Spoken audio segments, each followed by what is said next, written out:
जब ये गुरु तेग बहादुर जी का शीश वटिया गया सी, दोनों तरफे से लड़ाई हो रही थी मुगलों की हमारी, तो एक बोला भाई देखो इस तरह तो ज़्यादा आदमी मर जाएंगे, एक बोला भाई मेरा शीश वट के दे दो, अगले गुरु तेग बहादुर जी का शीश है ये, कम से कम आदमी तो नहीं मरेंगे। वो बोले हम नहीं मारेंगे, उन्होंने अपने आप गर्दन काटती थी, गर्दन काट के दे दी थी, ले भाई गुरु तेग बहादुर का शीश ले जाओ। हम उस ज़मीन में पैदा हुए हैं जहाँ हम दूसरे के लिए अपने गुरु तेग बहादुर के लिए शीश वट के दे दिया था। तो हमारे लिए जो पंजाब का आदमी आया हुआ है सारा गुरु तेग बहादुर है, उनके लिए हम शीश वट के दे देंगे, उन उंगली करेंगे, उंगली काट देंगे, ये हमारे भाई हैं पंजाब से आए, ये हमारे बड़े भाई हैं, इनके लिए हम मरने के लिए तैयार हैं। इनको कोई आँच पहुँचाएगा इनसे पहले हम मरेंगे, इनको मरने नहीं देंगे। बोले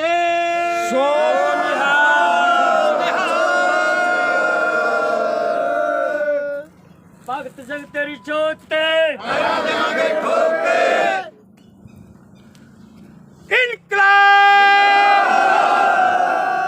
इनकलाब भारत माता की जय, भारत माता की जय, जय जवान जय जवान, मर जाएंगे मिट जाएंगे लेकिन अपना हक लेकर वापस जाएंगे। मोदी से पूछते हम, मोदी सरकार अपनी अपनी बातें रखो भाई, बोलेगा बात। नीच मोदी से हम पूछ रहे हैं, नीच तू किसानां नूं कहंदा किसान नहीं, तू कित्थों दा किसान है, तेनू किसानी दा पता कित्थे हुंदी आ, तू किसानां नूं खत्म करदा ना, तू एकदम आपदी सारे खत्म कर लेगा, तेनू पोटा पोटा करके सिटांगे। नीच आ तू, सब तो नीच बंदा, तेनू प्रधानमंत्री बनाउणा उसका कि चंगा समझ के, पर अज तू आपदा नीचपना विखाई जाना, तू भुल जा किसानां नूं कि ये वोट चाहणगे, तेरा पोटा पोटा करनगे, मोदी पोटा पोटा करनगे, कमीना बंदा है तू। ठीक है, और किसी ने बोलना देखो मोदी जिथे मर्जी जाके लुक जा, वो इंग्लैंड जाके इंती छड्डिया 21 साल बाद ठोकता थी, तू किहदा विचारे, ये पंजाबी हुंदे ने। नमस्कार जी।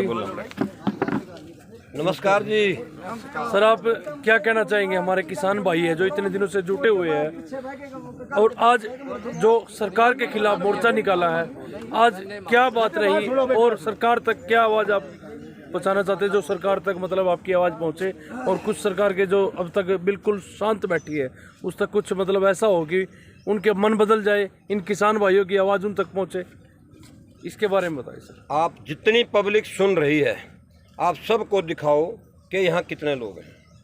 ये 40 किलोमीटर 35 किलोमीटर लंबा 50 किलोमीटर तक का एरिया सर, मैं अभी आया हूँ, मैं भी टिकरी आप आए हो। बिल्कुल सर। इतने में आज भी किसान बैठे हैं, वहाँ बीजेपी के गद्दार जो इस देश का काला कानून थोपना चाहते हैं, वो कहते हैं किसान चले गए।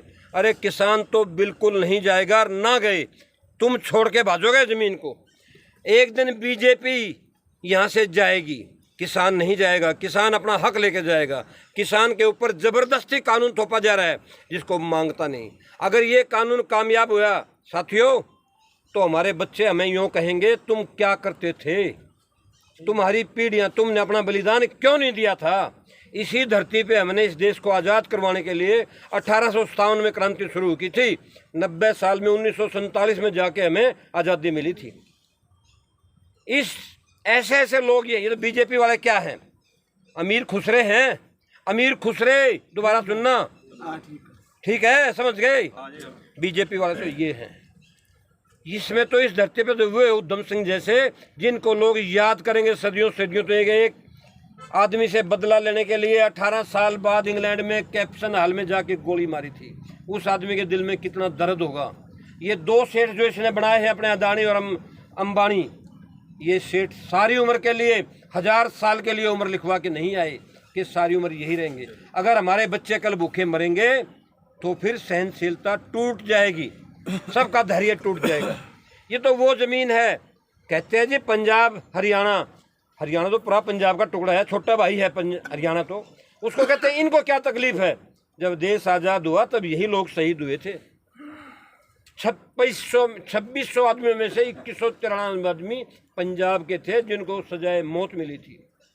193 आदमियों को फांसी आई थी, वो सब पंजाब के थे। और गुजरात वालों, एक शहीद का बॉर्डर दिखा दो तुम कि एक शहीद तुम्हारे यहाँ से हुआ हो, एक शहीद गुजरात के एरिए का। उल्टा जब गुजरात को देश का आज़ादी हजम नहीं हुई, वो तो गोलियों से आदमी मरवा दिए थे उस टाइम।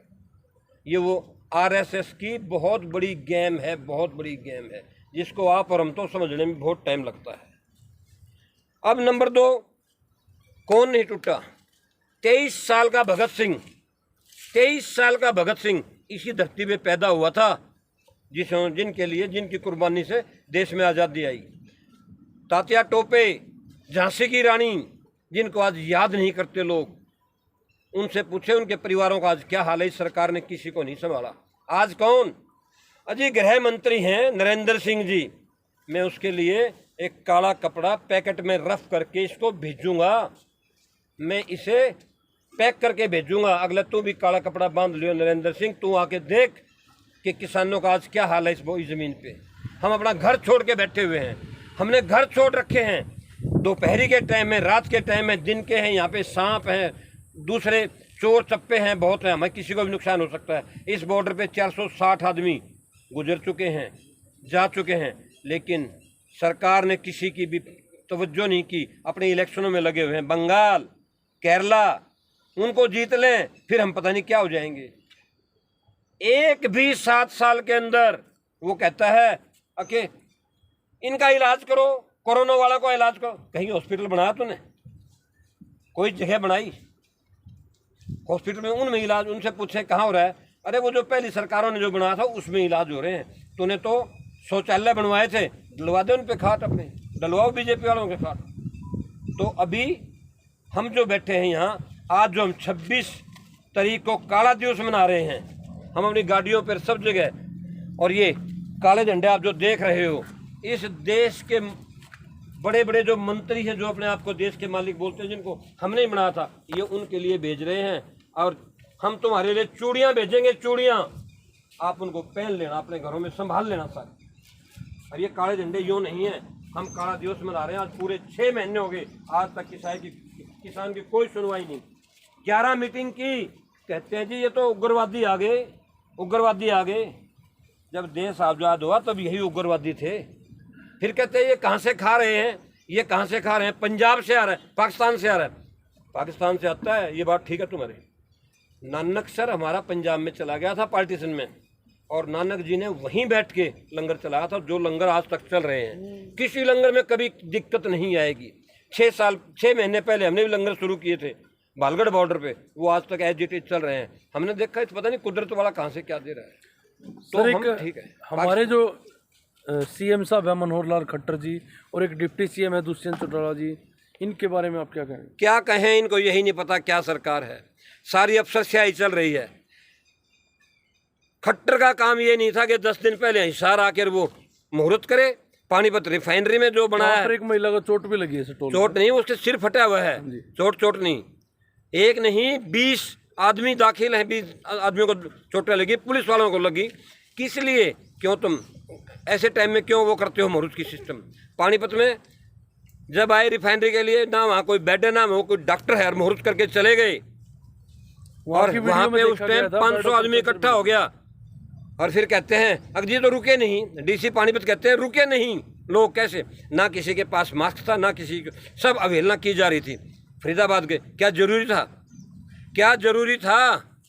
कोई जरूरी तो नहीं, उस पर कर लो ऑनलाइन। कितने आदमियों को चोटें लगी हैं, और कितने लोगों के खिलाफ 42 आदमियों के खिलाफ FIR दर्ज करवाई। फिर 3 घंटे दोबारा झगड़ा हो गया, तब उन्होंने ये मानना है आके हम वापस लेंगे। क्या आजमाइश करते हो क्या? ये जट सिख और जाट, ये कौम पीछे नहीं हटेगी। तुम चाहे कहीं तक चलते रहो। CM मनोहर लाल और जजपा के जो डिप्टी CM बने हुए हैं, उनको तो शर्म आनी चाहिए। वो लोकसभा में ट्रैक्टर लेके जाते थे, वो लोगों को दिखाते थे कि मैं किसान का बेटा हूँ। आज उनका पर्दा खुल गया, वो किसान नाम की चीज ही नहीं है उनके पास। किसान नाम के लिए वो तो शर्म आनी चाहिए। वो तो ये बोल रहे कि मैं इनके खिलाफ ही नहीं हूँ, 3 कानून के खिलाफ नहीं हूँ। वीडियो में देखे हमने, खिलाफ नहीं हूँ। वो कुछ भी बोल दे कि हम जुबान पकड़ लेंगे? जुबान तो नहीं पकड़ सकते।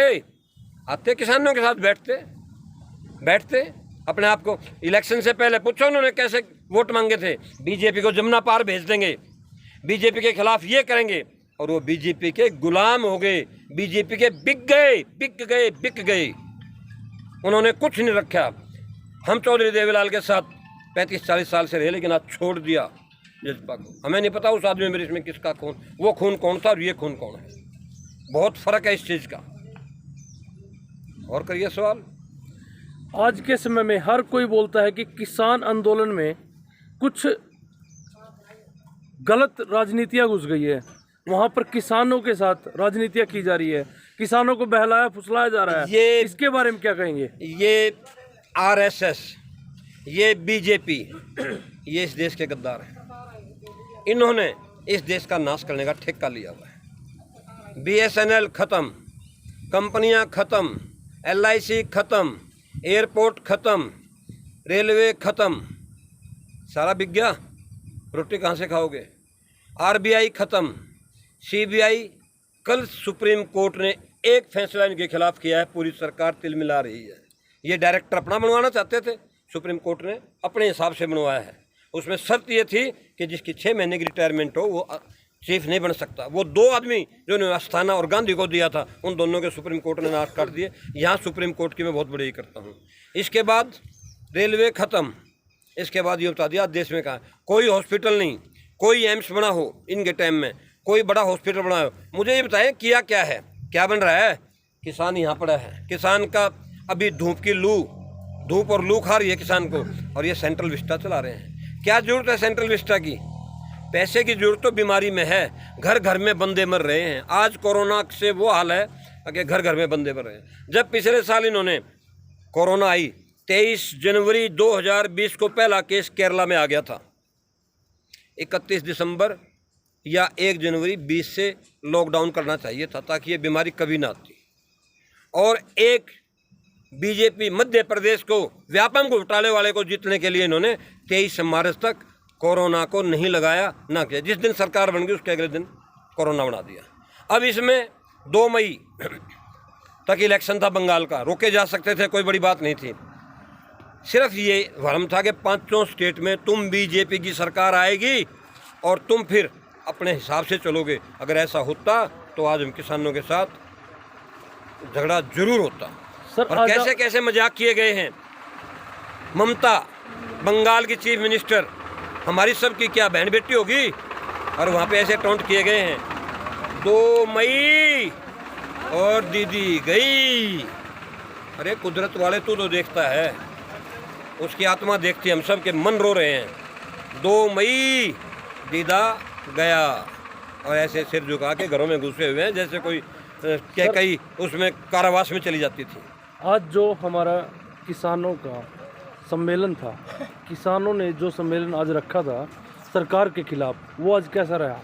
100% कामयाब, 100%। अब देखो टाइम 3 बजने को है, किस तरह से पब्लिक, किस तरह से जल से सारे जगह चल रहे हैं।